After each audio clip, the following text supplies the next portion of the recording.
Hello S ನಮಸ್ಕಾರ. ನಾನು ಶಿವಮೊಗ್ಗ ವಿರೂಪಾಕ್ಷ ಮಾತನಾಡ್ತಾ ಇದ್ದೀನಿ. ಗೋಪಾಳದ ಮಲ್ನಾಡ್ ರೋಟರಿ ಅವರು ಒಂದು ಕಾರ್ಯಾಗಾರವನ್ನು ಏರ್ಪಡಿಸಿದರು. ಸಣ್ಣ ಕೈಗಾರಿಕೆಯ ಅಧಿಕಾರಿಗಳು ಬಂದಿದ್ದರು. ಯಾವ ಥರ ಲೋನ್ ಕೊಡ್ತೀವಿ, ಯಾವ ಥರ ನಮ್ಮ ಸರ್ಕಾರದಿಂದ ಸಬ್ಸಿಡಿ ಸಿಗುತ್ತೆ ಅಂತೆಲ್ಲ ವಿವರಣೆಯನ್ನು ಕೊಟ್ಟಿದ್ದಾರೆ.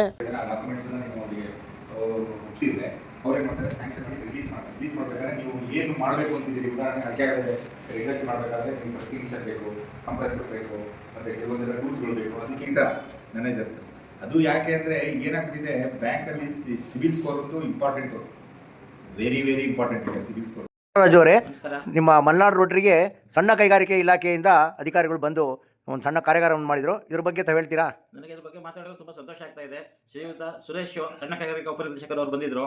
ಬಂದು ಒಂದು ಅರ್ಧ ಗಂಟೆ ನಮ್ಮ ಅವರ ಕಾರ್ಯಾಗಾರ ಬಗ್ಗೆ ಹೇಳಿದ್ರು. ವಿಷಯಗಳು ಏನಂತ ಹೇಳಿದರೆ, ಒಂದು ಲೋನ್ ಕೊಡೋ ಬಗ್ಗೆ, ಇದು ಮಾಡೋ ಬಗ್ಗೆ, ಸಬ್ಸಿಡಿ ಇರುತ್ತೆ, ತಾವೆಲ್ಲ ಉಪಯೋಗಿಸ್ಕೊಳ್ಳಿ ಇದರಿಂದ. ನನ್ನ ಹೆಸರು ಮಂಜುಳಾ ರಾಜು ಅಂತ ಹೇಳಿ, ನಾನು ರೋಟರಿ ಕ್ಲಬ್ ಶಿವಮೊಗ್ಗ ಮಲ್ನಾಡಲ್ಲಿ ಚಾರ್ಟರ್ ಪ್ರೆಸಿಡೆಂಟ್ ಆಗಿದ್ದೆ. ಈ ವರ್ಷ ಝೋನ್ 10ನ ಝೋನಲ್ ಲೆಫ್ಟಿನೆಂಟ್ ಆಗಿ ನಾನು ಕಾರ್ಯಕ್ರಮಗಳನ್ನು ನಿರ್ವಹಿಸ್ತಾ ಇದ್ದೇನೆ. ನಮ್ಮ ಶಿವಮೊಗ್ಗ ಮಲ್ನಾಡ್ ರೋಟರಿಯಲ್ಲಿ ಅನೇಕ ಸಮಾಜಮುಖಿ ಕಾರ್ಯಕ್ರಮಗಳನ್ನು ಮಾಡ್ತಾ ಬಂದಿದ್ದೇವೆ. ಈ ಸಮಾಜಮುಖಿ ಕಾರ್ಯಕ್ರಮಗಳು ಅಂದರೆ ಪಬ್ಲಿಕ್ಸ್ಗೆ ರೀಚ್ ಆಗುವಂತಹ ವ್ಯವಸ್ಥೆಯನ್ನು ನಾವು ಮಾಡ್ತಾ ಇದ್ದೇವೆ. ಇದರಿಂದ ಅನೇಕ ಪಬ್ಲಿಕ್ಸ್, ಸಾರ್ವಜನಿಕರು ಇದರ ಉಪಯೋಗವನ್ನು ಪಡ್ಕೊಳ್ತಾ ಇದ್ದಾರೆ. ಈ ರೀತಿ ಕಾರ್ಯಕ್ರಮಗಳಲ್ಲಿ ಶಿವಮೊಗ್ಗ ವಿರೂಪಾಕ್ಷರವರು ಕೂಡ ಅನೇಕ ಕಾರ್ಯಕ್ರಮಗಳಲ್ಲಿ ಭಾಗವಹಿಸಿ ಇದನ್ನು ಕೂಡ ಜನರಿಗೆ ತಲುಪ್ತಾ ಇದ್ದಾರೆ. ಅವರಿಗೂ ಕೂಡ ಧನ್ಯವಾದಗಳು. ನಮಸ್ಕಾರ.